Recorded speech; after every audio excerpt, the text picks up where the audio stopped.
When I was replenishing the money I blew in those accounts, I had to work a secondary job to get it. And it took a lot to be able to get that money back in there just to do it again. But I didn't lose hope.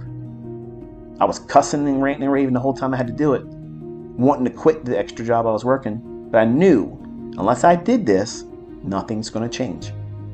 Nothing is going to change unless you put your feet to the ground and say, I'm digging my heels in. I know it's going to be hard. I know I'm going to have pushback. I know it's going to be requiring me to put time into it. When all my friends are out there running around and clubbing and doing this and chasing tail and doing this and doing that and drinking and having fun on the weekends, no, I'm going to be in these charts studying. I'm going to be living my life differently.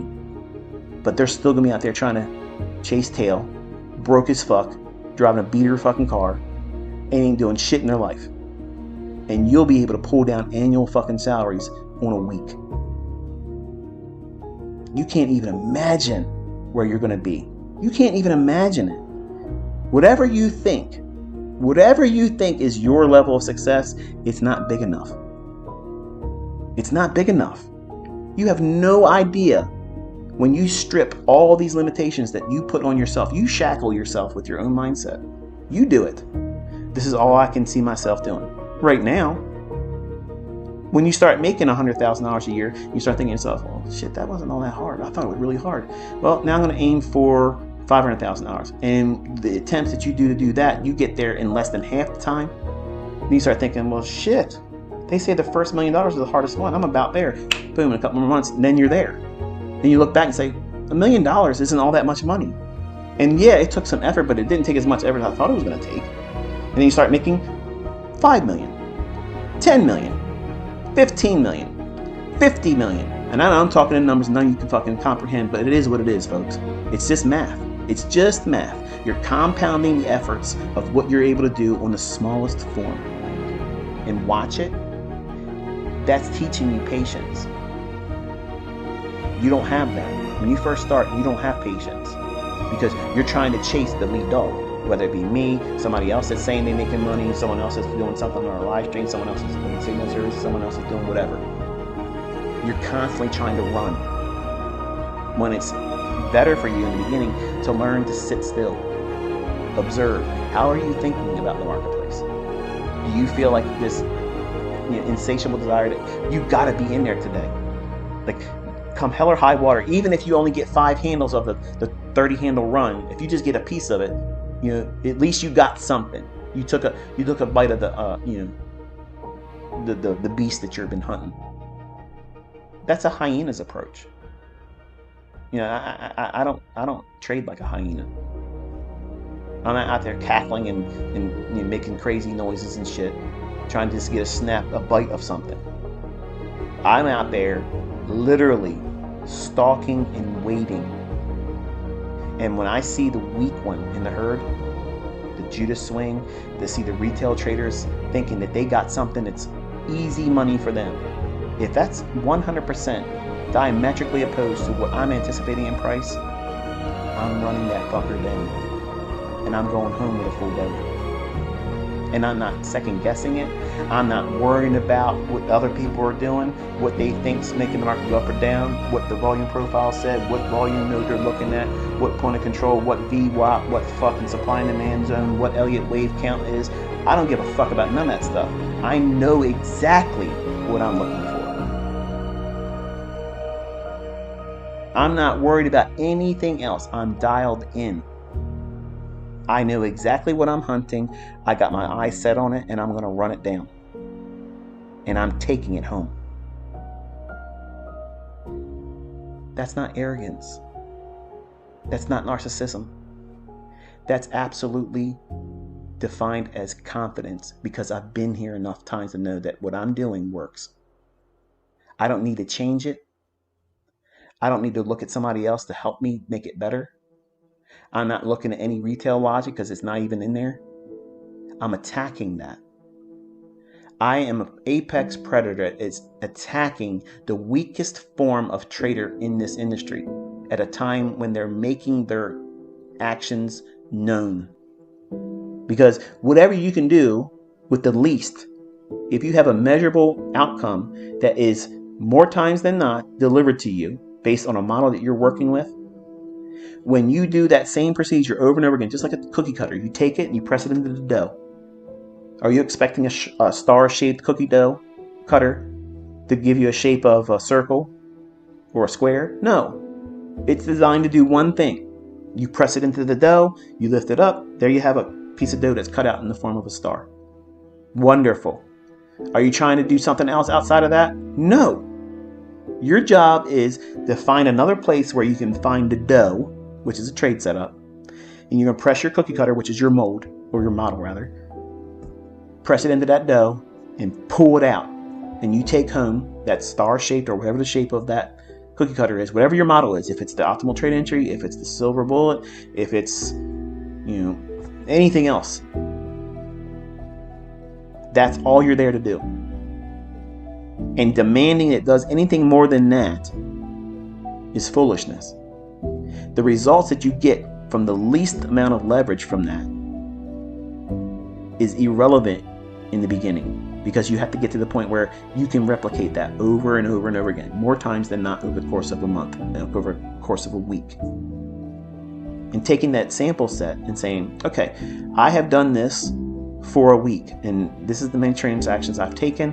This is how many that were profitable. This is how many times that were not profitable. This is how much I was able to yield as a net return. Over time, it'll become easier to do it. That's the goal. And you want it to be boring. You know, on Wednesday morning of next week, you're going to go out there and you're going to find 10 handles in S&P.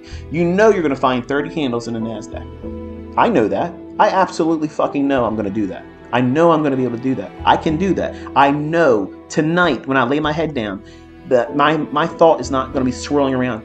Am I going to be able to trade next week? Am I going to be able to pull anything off? Am I going to be able to find a setup?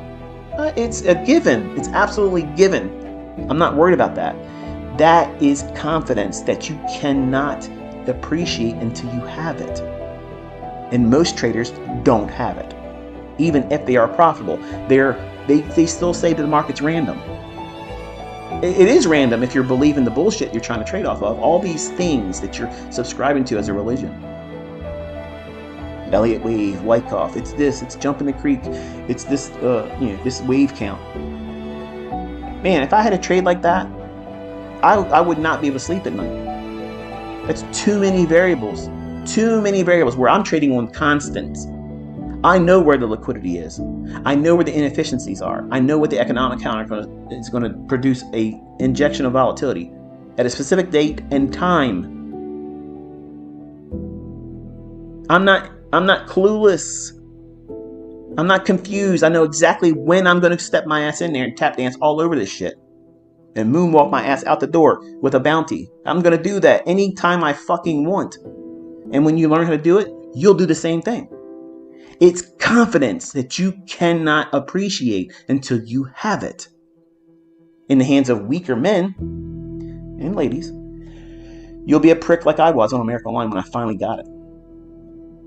I was an asshole. You think I'm an asshole now? No, I was bragging. I was really bragging all the time. I'm just spitting facts right now, and I'm bringing receipts every single day. But you don't want to accept it because you can't do it yet. And you think it should have happened to you because you watched a few videos, or you scribbled some bullshit on a notepad or a napkin at work, and you think that you've been journaling. That's not a real attempt at doing it. You're half-assing it. And if you're half-assing it, don't be surprised when you get half-assed results. When you make it your business, that this is your career, you are learning how to operate and run a business. What is it? You Incorporated. You Incorporated. These people will try to tear you down all the time. And the more success you have, the more success that you share, there are more of them going to come at you. Are you going to live your life worrying about what they're going to say about you? Fuck these people. They are losers. The fact that they're spending their time talking about you, they're fucking showing you they're losers. Nobody that has success spends any time talking about somebody else. Nobody does. Nobody has time talking about that shit. You keep your business minded by you. You mind your own business. Nobody else is going to mind it. You do it. And you stay out of everybody else's business. You keep your head in the charts.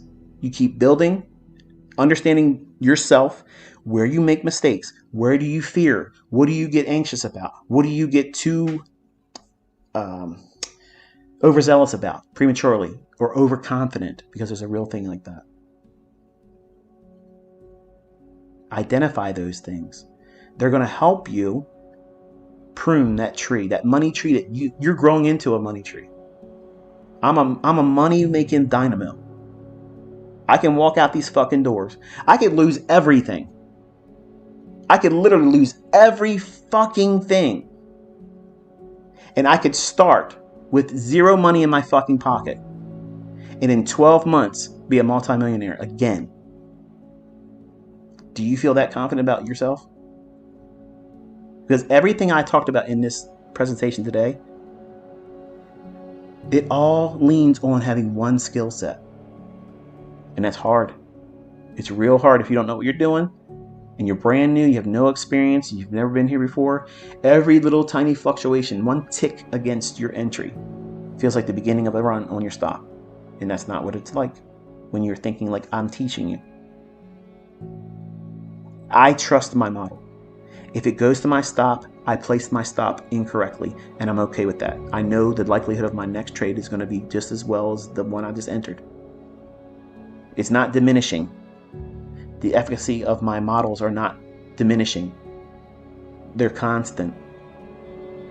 Your appreciation for those models and approaches are on the upslope. You're at the beginning of your journey, and I envy all of you.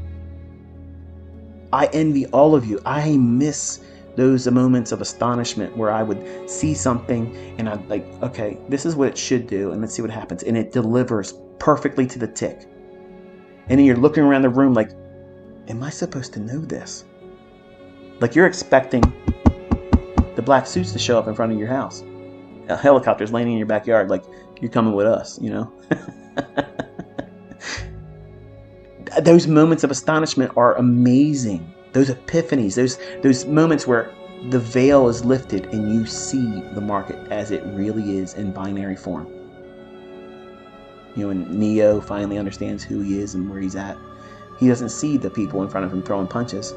It's just zeros and ones. And all he has to do is, this is what his response is going to be. And he knows what they're going to do before they do it. That's a macro. The idea is, in closing, you need to guard your mind. You need to do the very least in the beginning. Because if you can't get experience or growth or progress measured in any capacity with the least amount of exposure to risk, it matters not how much more risk you can accumulate.